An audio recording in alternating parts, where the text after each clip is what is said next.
जय श्री कृष्णा दोस्तों, जय राधे राधे। आज मैं फिर से आपके सामने एक नई स्टोरी के साथ आई हूँ।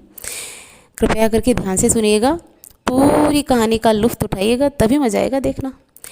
आज मैं आपके सामने मीराबाई की कहानी सामने लेके आई हूँ, तो पूरी सुनोगे तभी पता चलेगा कहानी कैसी है।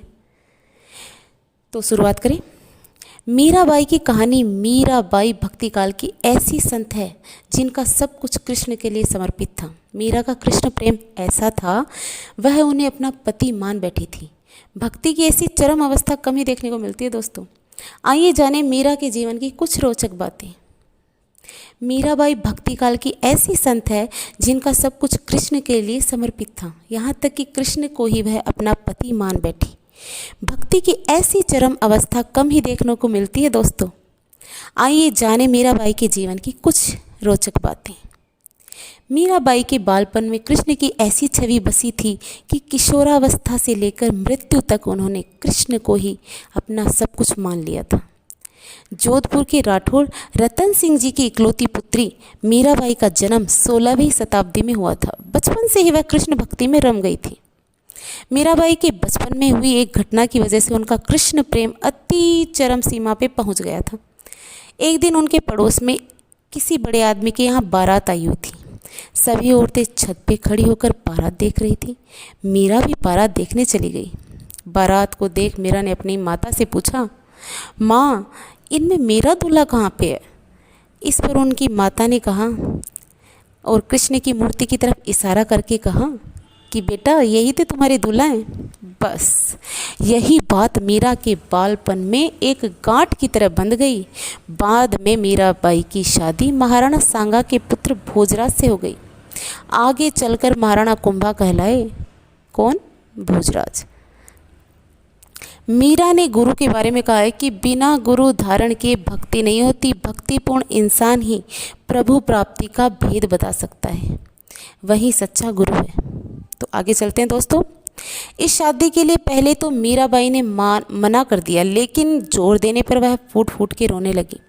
शादी के बाद विदाई के समय वे कृष्ण की वही मूर्ति अपने साथ ले गई जिसे उनकी माता ने उनका दूल्हा बताया था। ये भी बात अच्छी है।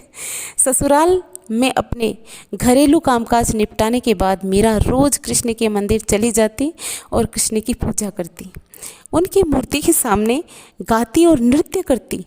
उनके ससुराल वाले तुलजा भवानी यानी दुर्गा को कुलदेवी मानते थे। जब मीरा ने कुलदेवी की पूजा करने से इनकार कर दिया तो परिवार वालों ने उनकी श्रद्धा और भक्ति को मंजूरी नहीं दी। मीरा की ननद ने उनकी श्रद्धा भक्ति को मंजूरी नहीं दी थी भाई। मीरा की ननद उदाबाई ने उन्हें बदनाम करने के लिए भरपूर कोशिश की। उनके खिलाफ एक साजिश रची। उसने राणा से कहा कि मीरा का किसी के साथ गुप्त प्रेम है और उसने मीरा को मंदिर में अपने प्रेमी से बात करते देखा है। बस तब क्या, राणा कुंभा अपनी बहन के साथ आधी रात को मंदिर गए। वहीं मंदिर का दरवाज़ा तोड़कर अंदर पहुंचा और देखा कि मीरा अकेले ही कृष्ण की मूर्ति के सामने परम आनंद की अवस्था में बैठी हुई थी। मूर्ति से बातें कर रही थी, मस्ती में गा रही थी, गुनगुना रही थी। राणा मीरा पे चिल्लाया, मीरा, तुम जिस प्रेमी से अभी बातें कर रही हो उसे मेरे सामने लाओ। मीरा ने जवाब दिया, वह सामने ही बैठा है मेरे प्रभु, सामने ही बैठे, मेरे स्वामी आपके सामने ही है, मेरे नैन चोर जिसने मेरा दिल चुराया। और वह समाधि में चली गई। इस घटना से राणा कुंभा का दिल टूट गया, लेकिन फिर भी उसने एक अच्छे पति की भूमिका निभाई और मरते दम तक मीरा का साथ दिया। हालांकि मीरा को राजगद्दी की कोई चाह नहीं थी, फिर भी राणा के संबंधी मीरा को कई तरीकों से सताने लगे। दोस्तों, कृष्ण के प्रति मीरा का प्रेम शुरुआत में बेहद निजी था, लेकिन बाद में तो चरम सीमा ही पहुंच गई। लेकिन बाद में कभी कभी मीरा के मन में प्रेमानंद इतना उमड़ पड़ता था कि वह आम लोगों के सामने और धार्मिक उत्सवों में नाचने गाने लगती थी। वे रात में चुपचाप चित्तौड़ के किले में निकल जाती थी और नगर में चल रहे सत्संग में हिस्सा लेती थी। मीरा का देवर विक्रमादित्य, जो चित्तौड़ का नया राजा बना था, वह बहुत ही कठोर और निष्ठुर था। मीरा की भक्ति, उनका आम लोगों के साथ घुलना मिलना और नारी मर्यादा के प्रति उनकी लापरवाही का उसने भरपूर कड़ा विरोध किया। उसने मीरा को मारने की बहुत कोशिश की। विवाह का मतलब यही है दोस्तों कि आप एक इंसान के लिए अपनी हर चीज़ समर्पित कर दें, अपना शरीर, अपना मन, अपनी भावनाएं। आज भी कई ईसाई संप्रदाय में नन बनने की दीक्षा पाने के लिए लड़कियां पहले जीसस से विवाह करती हैं। आगे बढ़ते हैं दोस्तों। यहाँ तक कि एक बार उसने मीरा के पास फूलों की टोकरी में एक जहरीला सांप रखकर भेजा और मीरा को संदेश भिजवाया कि टोकरी में फूलों के हार हैं। ध्यान से उठने के बाद जब मीरा ने टोकरी खोली तो उसमें से फूलों के हार के साथ कृष्ण की एक सुंदर सी मूर्ति निकली। राणा का तैयार किया हुआ कांटों का बिस्तर भी मीरा के लिए फूलों का सेज बन गया था दोस्तों, जब मीरा उस पर सोने चली थी। लेकिन वो कहते हैं ना, यातनाएं हद से बाहर हो जाती तो क्या करें। जब यातनाएं बर्दाश्त से बाहर हो गई तो उन्होंने चित्तौड़ छोड़ दिया।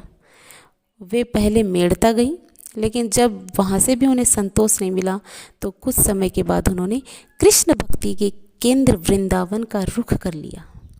मीरा मानती थी कि वह कृष्ण की दीवानी है और रहेगी। खैर, मीरा ने अपनी तीर्थ यात्रा जारी रखी। वे एक गांव से दूसरे गांव नाचती गाती पूरे उत्तर भारत में घूमती रहती। माना जाता है कि उन्होंने अपने जीवन के अंतिम कुछ साल गुजरात के द्वारका में गुजारे। ऐसा भी कहा जाता है कि दर्शकों की पूरी भीड़ के सामने मीरा अपने कृष्ण कन्हैया द्वारकाधीश की मूर्ति में समा गई। बस यही इस कहानी का सारांश है दोस्तों। कहानी अच्छा दोस्तों, अब मैं आपसे विदा चाहती हूँ। जय श्री कृष्णा, जय राधे राधे। और हाँ, कहानी कैसी लगी इसके लिए ज़रूर कमेंट बॉक्स में कुछ तो अच्छा लिखिएगा। ओके, जय श्री कृष्णा।